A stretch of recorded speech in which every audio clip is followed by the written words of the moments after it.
ظاہری طور پر اسلام کا لباس ہوا ہوا۔ تو انہوں نے کہا کہ ہم زکوٰۃ نہیں دیں گے، کیونکہ زکوٰۃ کا تعلق تو اللہ کے رسول کے ساتھ ملحق تھا۔ جب اللہ کے رسول دنیا سے چلے گئے ہیں تو پھر ہم اب زکوٰۃ کس لیے دیں؟ تو ابو بکر صدیق نے یہاں جرأت کا مظاہرہ کرتے ہوئے کہا کہ میں ان کے ساتھ قتال کروں گا، لڑائی کروں گا، کسر کروں گا جو زکوٰۃ کے منکر بنیں گے۔ کہتے ہیں ابو بکر اپنے جذبات کا اظہار کر کے بیٹھے ہیں، عمر فاروق کا بزرگ ہوا، عمر فاروق قریب آئے، آ کر کہنے لگے ابو بکر بات یہ ہے کہ ظاہری طور پر بھی جیسے بھی یہ تو کلمہ پڑھنے والے ہیں، اگر آپ ان کا سر قلم کریں گے تو لوگ کہیں گے مسلمان تمہارا یہ اپنوں کو قتل کر رہے ہیں، اور آپ ایسا نہ کریں، آپ بلکہ تھوڑا سا صبر و تحمل کا مظاہرہ کریں۔ تو کہتے ہیں اتنا بڑا جملہ ابو بکر نے کہا، توجہ کرنا، ابو بکر نے کہا کہ عمر تو زمانہ جاہلیت میں تو بڑا بہادر اپنے آپ کو سمجھتا تھا، زمانے اسلام میں آنے کے بعد وہ لچک کرتا ہے، یاد رکھ عمر تو میرے ساتھ چل یا نہ چل، میرے ساتھ کوئی صحابی نہ جڑے، لیکن میں جاؤں گا، میں منکرین زکوٰۃ کا سرقلم کروں گا۔ آج انہوں نے زکوٰۃ کا انکار کیا ہے، کل یہ لوگ نماز کا انکار کریں گے، یہ تو دین کا میرا بیٹ ہو جائے گا، دین کا نقشہ مٹ جائے گا۔ ابو بکر اکیلا کرے تنہا جا کر کے ان کا سرقلم کرے گا، عمر کو نے چلنا ہے تیری مرضی، نہ جا تیری مرضی ہے۔ عمر کہتے ہیں کہ نہیں، وہاں سے نکلتے ہوئے میں نے دیوار کے ساتھ سہارا دے کر یوں بیٹھ گیا، اب کروں تو کروں کیا، ادھر مسلمان ظاہر نظر آتے ہیں، ادھر امیر المؤمنین ہیں، اب ان کے ساتھ چلتا ہوں یا ان کے ساتھ چلو، کیا کروں؟ عمر کہتے ہیں کہ میں سوچ میں پڑا، اللہ نے میرے دل میں یہ بات نکال دی کہ جو ابو بکر کہتا ہے اسی طرح کرنا پڑے گا۔ تو میں چلا گیا ابو بکر کے پاس، میں نے کہا امیر آپ بیٹھیں، یہ کام ہم کریں، ہم آپ کے ساتھ ہیں، ہم آپ کو اکیلے تنہا نہیں چھوڑیں۔ تو ابو بکر کے ساتھ میرے دوستوں اتنے بڑے ابو بکر صدیق کے دور حکومت میں 2 سال کا عرصہ ہے، 2 سال 3 مہینے کچھ دن کا، ابو بکر نے ان دنوں میں میرے دوستوں اسلام کو جتنی تقویت دی ہے، اتنا مضبوط کیا ہے، میں کہتا ہوں آج تک اسلام اسی طرح ہمارے پاس پہنچا ہے، یہ ابو بکر صدیق کی وجہ سے پہنچا ہے۔ چنانچہ ابو بکر صدیق رضی اللہ عنہ کے بارے میں آتا ہے، یہ تو تھا دور حکومت کی بات کہ ہر فتنے کا سر قلم کیا ابو بکر نے، اور دور تک جو تھا علاقے ابو بکر نے فتح کیے، اسلام کا پرچم وہاں پہ ابو بکر نے بلند کیا۔ بہرحال دور حکومت کی بہت ساری واقعات ہیں، ابو بکر کے تقوی بہادر پر کچھ میں کہنا چاہتا ہوں، 1-2 واقعے دور حکومت کے ہیں، وہ آ کر میں بیان کروں گا کہ ابو بکر کے ساتھ کی زندگی کتنی تھی، کیسے تھی۔ بہرحال ابو بکر صدیق رضی اللہ تعالیٰ عنہ جس نے سب کچھ میرے دوستوں اسلام کے لیے قربان کیا،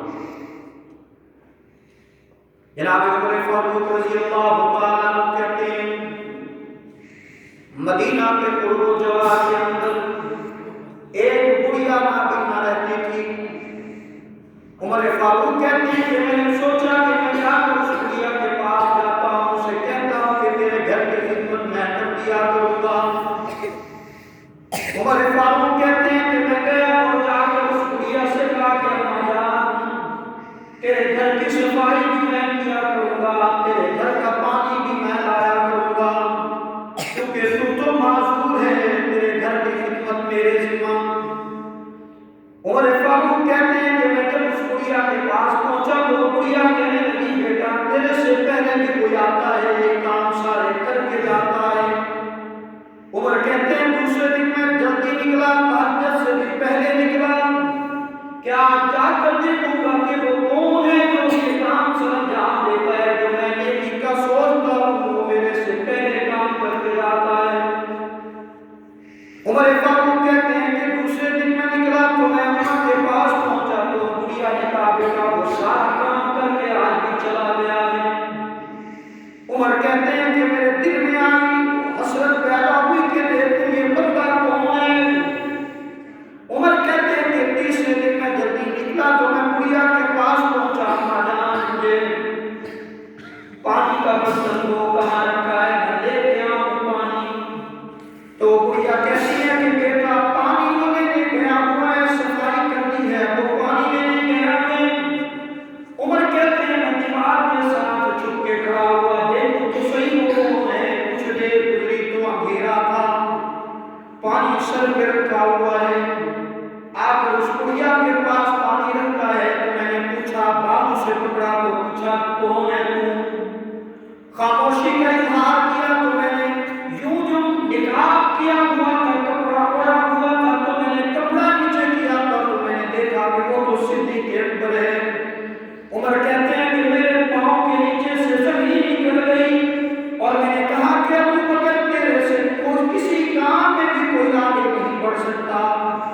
ہی عمر تھے سوچتے تھے کہ میں ہر کام میں اول آؤں، لیکن جہاں بھی پہنچتے تھے صدیق ہر کام میں اول آیا کرتے تھے۔ صدیق اکبر رضی اللہ تعالیٰ ایک مرتبہ محبوب کے پاس بیٹھے ہیں، اپنی 3 پسندیدہ چیزوں کا ذکر کیا۔ النظر الى وجه رسول اللہ صلی اللہ علیہ وسلم، یہ بڑا تفصیل واقعہ ہے کہ محبوب نے کہا کہ مجھے بھی 3 چیزیں پسند ہیں، ابو بکر نے کہا مجھے بھی 3 چیزیں پسند ہیں، عمر فاروق بیٹھے تھے انہوں نے کہا مجھے بھی پسندیدہ 3 چیزیں ہیں، عثمان غنی نے بھی اپنی 3 پسندیدہ چیزوں کا ذکر کیا، علی رضی اللہ بیٹھے تھے انہوں نے بھی اپنی 3 پسندیدہ چیزوں کا ذکر کیا۔ ابھی یہ اپنی پسندیدہ چیزوں کا ذکر کر رہے تھے، جبرائیل امین اترے، جبرائیل امین اترے انہوں نے بھی اپنی 3 پسندیدہ چیزوں کا ذکر کیا، اور ابھی جبرائیل بیٹھے تھے، اللہ نے جبرائیل کو حکم دیا کہ جبرائیل یہاں میری 3 پسندیدہ چیزوں کا تو ذکر کرتے ہیں۔ زندگی نہیں تو کسی جمعہ پہ کسی میں 3 پسندیدہ چیزوں پہ ذکر کروں گا۔ تو بہرحال النظر الى وجه رسول اللہ صلی اللہ علیہ وسلم، اللہ کے رسول آنکھیں میری ہوں، النظر الى وجه رسول اللہ، آنکھیں میری ہوں اور چہرہ آپ کا تکتا رہوں، میرے دل میں یہ حسرت ہے، میری پسند ہے کہ میں یہ کام کروں۔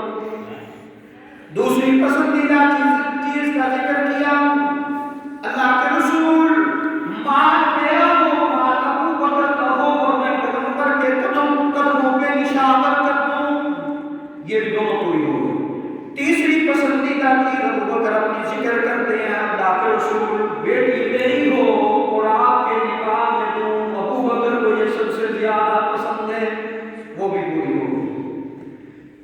کہتے ہیں کہ 6 سال کی عمر تھی حضرت ابو بکر صدیق کی بیٹی حضرت عائشہ صدیقہ کی، جس وقت ان کا نکاح ہوا، اور 9 سال کی عمر میں رشدی ہوئی، آپ اندازہ کریے۔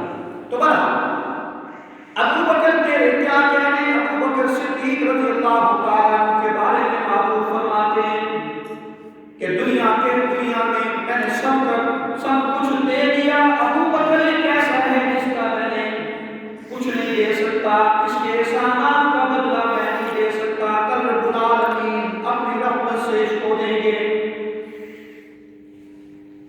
ایک غزوے کی بات ہے، ابو بکر کے احسانات صرف میرے دوستوں پیغمبر پر نہیں ہے، میں اگر یہ بات کہتا ہوں تو غلط نہیں ہوگی، ابو بکر کے احسانات ہم تک بھی اور قیامت تک آنے والے ہر مسلمان پر ہیں۔ ایک غزوے کا موقع ہے، میرے محبوب صلی اللہ علیہ وسلم اور میرے محبوب کی زوجہ عائشہ صدیقہ یہ بھی ساتھ نکلی ہوئی ہیں۔ جب وہاں پر پہنچے، میں تفصیل میں نہیں جاتا، وہاں پر پہنچے تو کہتے ہیں کہ صدیقہ کائنات یوں بیٹھنے لگی تو صدیقہ کائنات نے دیکھا کہ میرے گلے میں ہار نہیں ہے، گم ہو گیا ہے۔ کافر نے کچھ دیر پڑاؤ کیا، اس کے بعد صدیقہ کائنات نے دیکھا ہار نہیں ہے تو محبوب سے کہنے لگی اللہ کے رسول وہ ہار تو میں نے امان کی طور پہ لیا تھا، وہ تو کسی کا تھا، میں تو پریشان ہوں، وہ کیسے ڈھونڈوں اور کیسے ملے گا؟ محبوب نے فرمایا کہ ٹھہر جاؤ جب تک وہ ہار نہیں ملتا، ہم یہاں سے نہیں نکلیں گے۔ صحابہ بھی موجود ہیں، محبوب بھی موجود ہیں، صدیقہ کائنات بھی موجود ہیں۔ ادھر سے نماز کا ٹائم نکل رہا تھا، صحابہ کرام نے ابو بکر سے کہا کہ ابو بکر جا دیکھ حجرہ اقدس کے اندر جا کر دیکھ محبوب کیوں نہیں آ رہے اور کیوں سخت جملہ کہا، ابو بکر تیری بیٹی کی وجہ سے ہماری نماز بہ گئی ہے، بڑا سخت جملہ۔ اور مولوی نے بات کی ہے کہ ابو بکر صدیق اندر گئے اور جا کر دیکھا کہ محبوب تو عائشہ صدیقہ کی گود میں آرام کر رہے ہیں، تو یوں ہی ابو بکر نے یوں کر کے اپنی بیٹی کو یوں کر کے تھوڑی سی ڈانٹ ڈپٹ کی تو کہتے ہیں صدیقہ کائنات کو تکلیف کچھ زیادہ ہوئی۔ پہلے صدیقہ کائنات نے برداشت کرنے کی کوشش کی لیکن برداشت نہ ہو سکا۔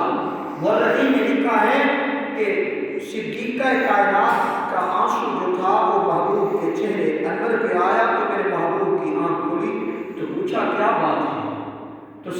کائنات نے بتایا ہے۔ ایک وہ لمحہ تھا جب صدیق اکبر کے آنسو محبوب کے گسار عقل پر گئے، آج وہ لمحہ ہے کہ صدیق کی بیٹی کے آنسو گسار محمد عربی صلی اللہ علیہ وسلم پر آئے۔ پوچھا کیا بات ہے؟ کہا اللہ کے رسول نے صحابہ نماز کے انتظار میں ہیں، پانی کا بھی مسئلہ ہے۔ اللہ کے رسول بیٹھے ہیں، جبرائیل امین اترے اور آ کر قرآن لے کر آئے۔ فَإِن لَّمْ يَجِدُوا مَاءً فَلْيَمْنَعُوا صَعِيدًا طَيِّبًا۔ محبوب اپنے صحابہ سے کہہ دیجیے، امت کو بتا دیجیے، قیامت تک آنے والے مسلمانوں کو یہ بات پہنچ جائے، میں قرآن نازل کر رہا ہوں کہ اگر تمہیں پانی نہ ملے، جنابت کا غسل ہو یا ویسے غسل ہو، اگر تمہیں پانی نہ ملے تو تیمم کر کے تم وضو کر کے نماز پڑھ لیا کرو، اور اگر جنابت کا غسل ہو تو پانی نہ ملے تب بھی تم تیمم کر لیا کرو۔ یہ صدیق کے احسانات ہے میرے دوستو، ہم پر کے صدیق اکبر کے گھرانے کی وجہ سے شریعت بدلی ہے۔ نہیں تو پھر آج تو پریشانی ہوتی نا، جیسے واٹر والے ہمارے کو 2 دن 3 دن پانی کو نشان بھی رکھتے نا۔ تو بہرحال صدیق اکبر رضی اللہ تعالیٰ عنہ میرے دوستو اتنے احسانات امت پر کیے ہیں، آپ کی سوچوں سے بھی بالاتر ہیں۔ میرے محبوب صلی اللہ علیہ وسلم نے مسجد نبی کے تمام دروازے بند کروا دیے۔ منبر رسول پہ میرے محبوب کا آخری خطبہ ہے، فرمایا کہ صحابہ تمام دروازے بند کر دو، جو باب صدیق اکبر ہے یہ کھلا رہنے دو۔ آج تک وہ باب صدیق اکبر کھلا ہوا ہے اور قیامت تک کھلا رہے گا۔ صدیق اکبر کے دور حکومت کی بات ہے میرے دوستوں، وقت کا حکمران ہے، گھر شام کو لوٹتا ہے، بیوی کو بچوں نے اصرار کیا، اپنی خواہش ظاہر کی کہ آج کچھ میٹھا بنانے کو دل کر رہا ہے، میٹھا کھانے کو دل کر رہا ہے۔ صدیق اکبر نے کہا ٹھیک ہے کھا لو، لیکن اپنے خرچے جو خرچہ لیا کرتے تھے نا، فرمایا اسی خرچے سے پیسے جمع کر لو، جس دن پیسے جمع ہو جائیں تو پھر کھا لینا۔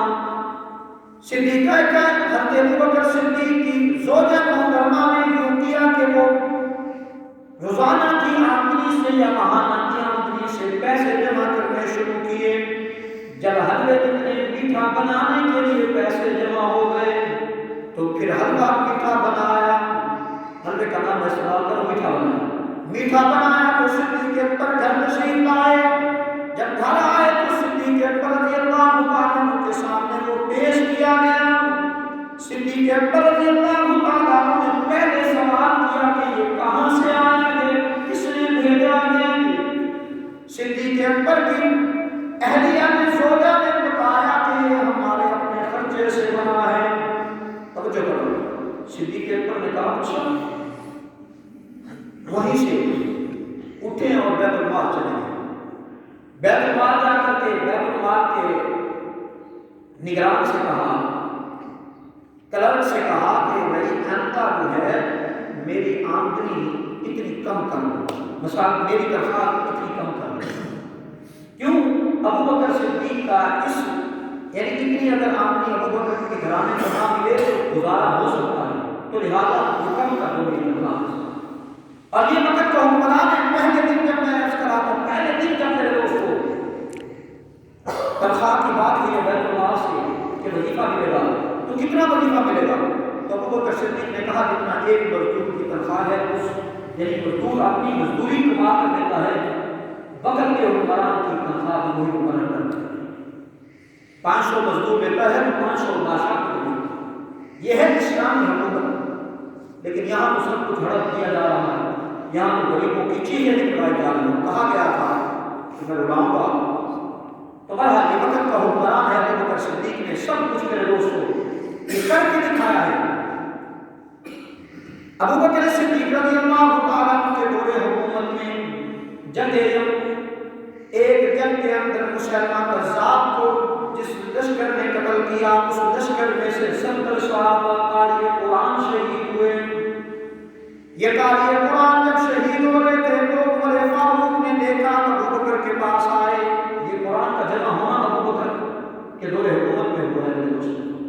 یہ بھی بہت بڑا کام ہے۔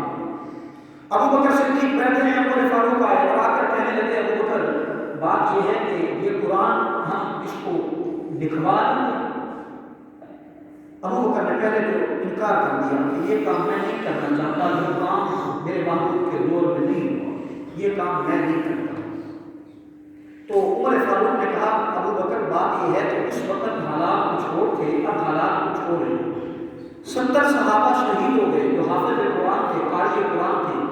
اگر اسی طرح قاری قرآن حافظ قرآن شہید ہوتے گئے تو قرآن یوں سینہ بسینہ کیسے چلے گا؟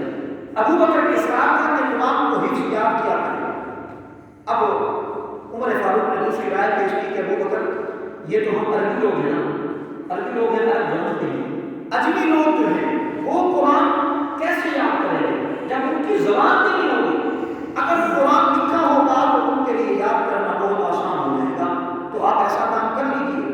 تو کہتے ہیں ابو بکر صدیق رضی اللہ تعالیٰ عنہ سوچنے کے بعد اس پر آمادہ ہو گئے کہ ٹھیک ہے یہ کام ہم کرتے ہیں۔ تو یہ قرآن کا جمع ہونا ایک کتابی شکل میں جو جمع ہوا ہے یہ ابو بکر صدیق کے دور حکومت میں۔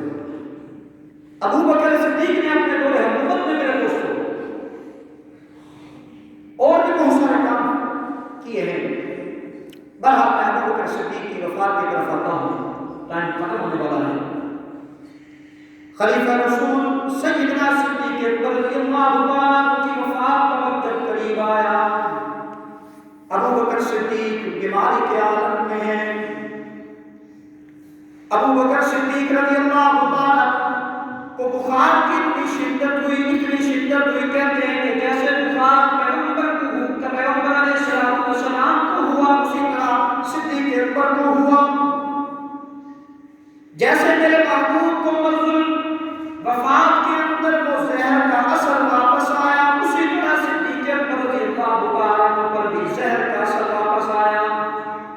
لیکن مورخین نے یہاں دو باتیں لکھی ہیں کہ ایک بات یہ ہے کہ ابو بکر اور میرے محبوب دونوں ایک جگہ دعوت پر گئے تھے، یہودی عورت نے دعوت دی تھی، تو میرے محبوب کھانا یعنی لقمہ اندر منہ میں لے لیا تھا۔ اس کے بعد محبوب کو پتہ چلا کہ یہ لقمہ جو تھا زہر آلود ہے۔ بعد نے کہا کہ لقمے سے آواز آئی تو محبوب نے وہ نہ کھایا، لیکن زہر کا اثر اندر چلا گیا تھا۔ کہتے ہیں ابو بکر صدیق رضی اللہ تعالیٰ عنہ کے ساتھ تھے، اور اس وقت تو زہر کا اثر نہ نبوت کو ہوا نہ صدیق کو ہوا، لیکن جب ٹائم وفات کا وقت قریب آیا ابو بکر صدیق پر زہر کا اثر دوبارہ نہیں ہوا۔ لیکن بعد میں رحیم یہ بات لکھی ہے کہ ابو بکر پر زہر کا وہ اثر آیا جو پیڑی پر شام میں ڈھسا تھا، وہ زہر کا اثر آیا۔ تو بہرحال جو بھی تھا میرے دوستو، ابو بکر صدیق رضی اللہ تعالیٰ عنہ اسلام کی وہ عظیم ہستی ہیں جنہوں نے پیغمبر علیہ السلام پر اپنا سب کچھ، دین اسلام پر سب کچھ قربان کیا ہے۔ ابو بکر کی 63 سالہ زندگی ہے، میرے محبوب کی 63 سالہ زندگی ہے۔ جتنی عمر میرے محبوب کی ہے اتنی عمر ابو بکر صدیق کی ہے۔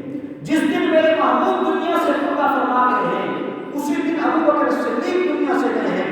کہتے ہیں کہ ابو بکر صدیق رضی اللہ تعالیٰ نے اتوار کے دن اپنی بیٹی ام عائشہ صدیقہ رضی اللہ تعالیٰ عنہا سے پوچھا کہ آج کون سا دن ہے؟ بتایا کہ آج احد کا دن ہے، آج اتوار کا دن ہے مثال کے طور پر۔ تو حضرت ابو بکر صدیق نے کہا آج میری آخری رات ہے، آج میری آخری رات ہے، مجھے یوں محسوس ہوتا ہے کہ آج کی رات میں صرف آپ کا مہمان ہوں، کل میں دنیا سے چلا جائوں۔ اور کہتے ہیں کہ ابو بکر صدیق رضی اللہ تعالیٰ عنہ دوسرے دن شمال کے دن ابو بکر صدیق رضی اللہ تعالیٰ عنہ شام کا ٹائم تھا، بعد میں لکھا ہے کہ مغرب کا ٹائم تھا، بعد میں کہا عشاء کا ٹائم تھا، اس دوران ابو بکر صدیق دنیا سے پردہ فرما۔ اب توجہ کرنا، ابو بکر صدیق جس نے دور حکومت اپنا کیا ہے 2 سال 6 مہینے کچھ دن، ابو بکر صدیق جب دنیا سے جانے لگے تو وصیت کی، صدیقہ کائنات سے کہا کہ عائشہ سے کہ جب میں دنیا سے چلا جاؤں تو سب کچھ پہلے سے سب کچھ میرا جائیداد جو میری وراثت ہے یہ سب کا سب بیچ کر کے بیت المال میں وہ پیسے جمع کروانا، وہ کرایہ جمع کرانا، وہ اجرت جمع کروانا جو 2 سال کچھ مہینے میں نے بیت المال سے چیزیں میں نے لی تھی۔ کہتے ہیں ایک کمبل تھا، ایک لونڈی تھی، ایک اونٹنی تھی جس کا دودھ پیا کرتے تھے، اور ایک برتن تھا، پیالہ تھا، یا ایک خادم تھا، میں اس کا جتنا وظیفہ بنتا ہے وہ بیت المال میں جمع کروا دینا، تو اس کے بعد جو بچے کو وراثت میں تقسیم کرنا۔ کہتے ہیں کہ جب یہ سب کچھ کیا گیا وصیت کے مطابق جناب عمر فاروق رضی اللہ تعالیٰ عنہ کے امیر بنے۔ یہاں پر ایک بات نکلتا چلوں کہ میرے محبوب نے اپنی زندگی میں ابو بکر صدیق کو اپنے مسلح میں کھڑا کیا، اور اسی طرح عمر فاروق کو ابو بکر صدیق نے اپنی زندگی میں عمر فاروق کو اپنے یعنی نبوت کے مسلح پر کھڑا کیا اور نبوت کے مسلح کا وارث بنایا۔ اب عمر فاروق کے سامنے جب یہ اس کی اجرت پیسہ وغیرہ آیا تو عمر کہتے ہیں اتنا پریشان ہوئے تو کہنے لگے ابو بکر اتنا میرے اوپر تو نے دباؤ ڈال دیا، گویا کہ میں پریشان ہوں، یہ تو ہی تھا جو کر کے گیا ہے، عمر کیسے اس کو چلائیں؟ تو عمر فاروق نے اپنی طرف سے کہتے ہیں کہ وہ پیسے واپس وراثت کے اندر ان کے بچوں کو دے دیا۔ اور دوسری وصیت کی ابو بکر صدیق نے، ابو بکر صدیق نے یہ وصیت کی کہ جب میں دنیا سے چلا رہا ہوں، جو میری چادریں ہیں چادریں، انہی چادروں کے اندر مجھے کفن دینا۔ کہتے ہیں چادر پر زعفران کا داغ لگا ہوا تھا، تو کہا کہ اس کو دھو کر کے یہی چادریں مجھے کفن میں دینا۔ صدیقہ کائنات نے بھی کہا، کہتے ہیں کسی اور صحابی نے بھی کہا کہ امیر المؤمنین آپ مسلمانوں کے بادشاہ ہیں، مسلمانوں کے امیر المؤمنین ہیں، آپ کو پرانی چادروں میں ہم کفن کیسے دیں گے؟ نئی چادریں ہم اپنی جیب سے لا کر دیتے ہیں۔ تو ابو بکر نے کہا نئی چادروں کا مستحق تو زندہ آدمی وہ ہوگا۔ ابو بکر کو انہی چادروں میں کفن دے کر کے دفن کرنا ابو بکر یہی چاہتا ہے، ابو بکر کی یہی خواہش ہے۔ اور تیسری بات کی توجہ کرنا، تیسری بات کی ابو بکر نے کہ جب میں دنیا سے چلا جاؤں، میں دنیا سے چلا جاؤں تو مجھے روزے رسول کے سامنے جنازہ پڑھنے کے بعد روزے رسول کے سامنے میری بیعت رکھ دینا۔ اگر وہاں دروازہ خود بخود کھل جائے، دروازہ خود بخود کھل جائے تو مجھے وہاں پہ روزہ اقدس کے اندر حجرہ عائشہ صدیقہ کے اندر میرا دفن وہی کرنا۔ اگر دروازہ نہ کھلے تو پھر مجھے وہاں نہیں جنت البقیع میں دفن کرنا۔ تو کہتے ہیں کہ ابو بکر صدیق رضی اللہ تعالیٰ عنہ کو جب جنازہ پڑھنے کے بعد یوں اٹھا کر کے لے جایا گیا، روزے رسول کے سامنے رکھا تو کہتے بھی رکھا ہی تھا خود بخود دروازہ کھل گیا اور آواز آئی دوست کو دوست سے ملا دو، دوست کو دوست سے ملا دو۔ اور میرے محبوب صلی اللہ علیہ وسلم کا بھی فرمان ہے، فرمایا کہ جس کا خبیر مٹی کو بولتے ہیں، جس کا خبیر جہاں سے اٹھتا ہے اس کا دفن ہونا یہی اسی جگہ پہ ہوتا ہے۔ یہ آج آپ نے دیکھا ہوگا کہ انسان رہتا جہاں پہ ہے وہ جناب سعودیہ میں بیٹھا ہے، ٹھیک ہے، اب وہاں پہ اچانک اس کی موت آ گئی ہے، ایکسیڈنٹ میں موت ہو گئی، کسی طرح ہو گئی، تو اب اس انسان کو واپس لے آنا مشکل ہو جاتے ہیں، حالات نکٹ ہو جاتے ہیں، زیادہ اس کو کوئی دفن کر تو گویا اس کا خبیر وہی سے اٹھتا تھا تو اس کو وہاں دفن کیا جاتا۔ کہتے ہیں کہ جب ماں کے پیٹ میں بچہ ہوتا ہے تو اس وقت خبیر یعنی جہاں دفن ہوتا ہے نا وہاں سے مٹی کو لے کر اس کی ناف کے ساتھ لگا دیا جاتا ہے، اور جہاں یہ جب مرے گا تو اسی مٹی میں یہ دفن ہوتا ہے۔ تو میرے محبوب کا یہ فرمان ہے، تو میں کہنا چاہتا ہوں کہ میرے محبوب کا خبیر اور ابو بکر اور عمر کا خبیر ایک ہی جگہ سے اٹھا تھا اور ایک ہی جگہ میں ہے اور ایک ہی جگہ میں جائیں گے۔ کہتے ہیں کہ اللہ کے رسول صلی اللہ علیہ وسلم ایک مرتبہ مسجد نبوی میں یوں آ رہے تھے، ایک کندھے کے ساتھ ابو بکر ہیں، ایک کندھے کے ساتھ عمر ہیں، یوں آ رہے تھے، صحابہ دیکھ کر مسکرانے لگے، خوش ہونے لگے، اور میرے محبوب نے بھی صحابہ کو دیکھا تو میرے محبوب بھی مسکرانے لگے۔ کہتے ہیں جب محبوب مسکراتے تھے تو یوں لگتا تھا جیسے جنت کے 8 دروازے کھلتے ہیں۔ اللہ کے رسول نے صحابہ کو دیکھا، پوچھا صحابہ کیوں مسکرا رہے ہو؟ کہا آپ کی تینوں کی جوڑی دیکھ کر ہم مسکرا رہے ہیں، ہمیں خوشی ہو رہی ہے۔ تو میرے محبوب نے فرمایا میرے صحابہ ہم تینوں اسی طرح قیامت کے دن اٹھیں گے، تینوں ہم اسی طرح قیامت کے دن اٹھیں گے۔ اور ایک پہاڑ پر کہتے ہیں میرے محبوب کھڑے ہیں، ابو بکر ساتھ ہیں، عمر فاروق ساتھ ہیں، عثمان غنی ساتھ ہیں، تو کہتے ہیں وہ پہاڑ جو تھا وہ تھوڑا سا لرزنے لگا، تو میرے محبوب نے فرمایا کہ پہاڑ مت ہل، تجھے نہیں پتا تیرے اوپر ایک نبی ہے، دوسرا صدیق ہے، 2 شہیدان ہیں۔ پھر عمر فاروق بھی شہید ہوئے، عثمان غنی بھی شہید ہوئے۔ یہاں پر مشاعر کا ابو بکر کے مدفن کے مطابق ایک شاعر کا نقشہ کسی نے کھینچا ہے، راہ عشق وفا میں یوں گزار دی زندگی اپنی، راہ عشق و وفا میں یوں گزار دی زندگی اپنی، جو تھا سب کا سب، جو تھا سب کا سب قربان کیا صدیق اکبر نے، روزے اقدس میں، روزے اقدس میں جب تنہائی سے گھبرائے حضور، پھر سے بزم میں، پھر سے بزم میں، پھر سے بزم کا سامان کیا صدیق اکبر نے۔ شاعر لکھتا ہے کہ آقا وہاں پہ اکیلے تھے تو ابو بکر صدیق بھی باہر پر چلے گئے۔ یہاں ایک بات آپ کے سامنے کرتا چلا جاؤں، میرے محبوب نے جو فرمایا انشاءاللہ ہم اس پر ایمان رکھتے ہیں، یقین رکھتے ہیں کہ میرے محبوب اور ابو بکر اور عمر اسی طرح القیامت کے دن اٹھیں، اسی طرح۔ بہت عرصہ پہلے کی بات ہے، مدینہ طیبہ کے اندر اس وقت ایک ظالم حکمران تھا مدینہ پر، اس کو چند افراد آئے، انہوں نے کہا کہ ہم آپ کو مال و دولت دیتے ہیں، تحفے طوائف دیتے ہیں، اتنا مال دیتے ہیں، آپ ایسا کریں کہ ہمیں مسجد نبوی میں جانے کی اجازت دے دیں۔ تو کہ تو اس میں مسجد نبوی کا جو خادم تھا شمس الدین سواب اس وقت تھے، ان کو کہا کہ بھائی رات کو میرے 40 کے قریب میرے مہمان آئیں گے، ان کو وہاں ٹھہرنے کی اجازت دے دینا، مسجد نبوی میں یہ جو کچھ کریں آپ نے ان کو منع نہیں کرنا۔ تو شیخ شمس الدین سواب کہتے ہیں کہ میں نے یوں دیکھا کہ رات کے ٹائم میں 40 کے 40 اندر داخل ہوئے، جو ہی داخل ہوئے تو میں نے دیکھا ان کے ہاتھوں میں جناب کدالیں تھیں، آلے تھے، کینچیاں تھیں، تو میں دیکھ کے حیران ہوا اور میں سمجھ گیا کہ ان کے پروپیگنڈا اور پروگرام بڑا غلط ہے۔ تو شیخ شمس الدین صاحب کہتے ہیں کہ میں نے اللہ کی بارگاہ میں ہاتھ اٹھا دیا، اللہ میں اکیلا تنہا ہوں، میں کچھ نہیں کر سکتا، اب تو ہی ان کے ساتھ نمٹ، تو ہی ان کو سنبھال۔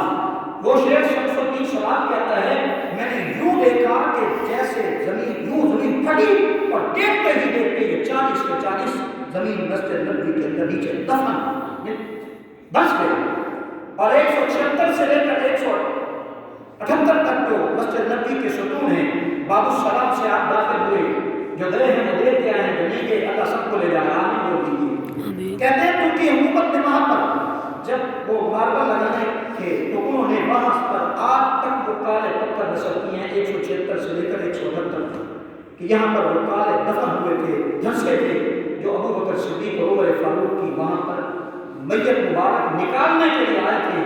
تو انشاءاللہ جو بھی ایسا ہوگا اللہ خود نمٹنے والا ہے میرے دوستو۔ صحابہ تمام کے تمام جنتی ہیں، وہ ابو بکر ہو، وہ عمر ہو، وہ عثمان ہو، وہ علی ہو، وہ طلحہ ہو، وہ زبیر ہو، وہ امیر معاویہ ہو، وہ حسن ہو، وہ حسین ہو، میرے محبوب کے تمام صحابہ جنتی ہیں، لیکن ابو بکر کا مقام سب سے بلند و بالا ہے۔ کسی شاعر نے لکھا ہے یوں ابو بکر صدیق کی شان میں، میں اگلی اشعار پڑھ کے اجازت چاہتا ہوں۔ شاعر لکھتا ہے کتنا بلند مقام ہے پایا صدیق نے، کتنا بلند مقام ہے پایا صدیق نے،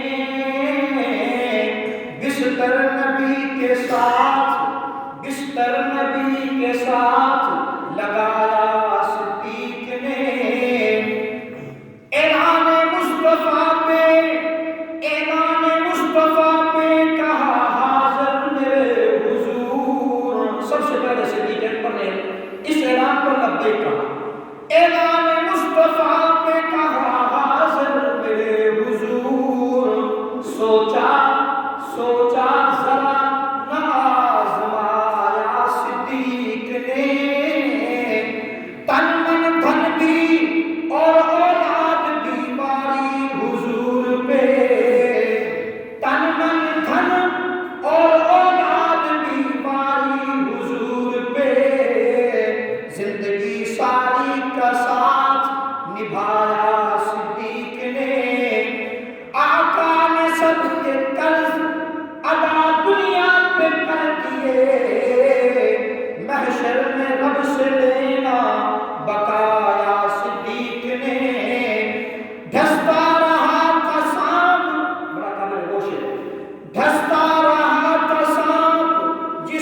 نہ جگایا صدیق نے، صدیق کی امامت میں، صدیق کی امامت میں حیدر تھا مقتدی، صدیق کی امامت میں حیدر تھا مقتدی، زہرا کا خود فاطمہ الزہرا کا جنازہ ابو بکر صدیق نے پڑھایا۔ ابو بکر صدیق نے کہا علی تو ولی ہے، تو وارث تو ہے، جنازہ تو پڑھا۔ تو کہتے ہیں ابو بکر صدیق نے جب یہ کہا تو علی المرتضیٰ نے کہا ابو بکر مجھے وہ یاد ہے پیغمبر علیہ السلام کا فرمان کہ جس قوم میں ابو بکر عمر ہوں کہ ان کی ابتدا ضروری ہے، اس لیے ابو بکر تو ہی مصلی رسول کا وارث تو بنا ہے تو فاطمہ الزہرا کا جنازہ بھی تو پڑھائے۔ میرے بابو بیٹھے ہیں، ایک مرتبہ ایک بڑھیا آئی اور آ کر اس نے کہا اللہ کے رسول اگر میں واپس کبھی آتی ہوں تو میں آپ کو یہاں نہ پاؤں تو پھر کیا کروں؟ تو میرے بابو نے فرمایا کہ یہ روایت ہے، میرے بابو نے فرمایا اگر میں مجھے نہ پائے تو پھر جو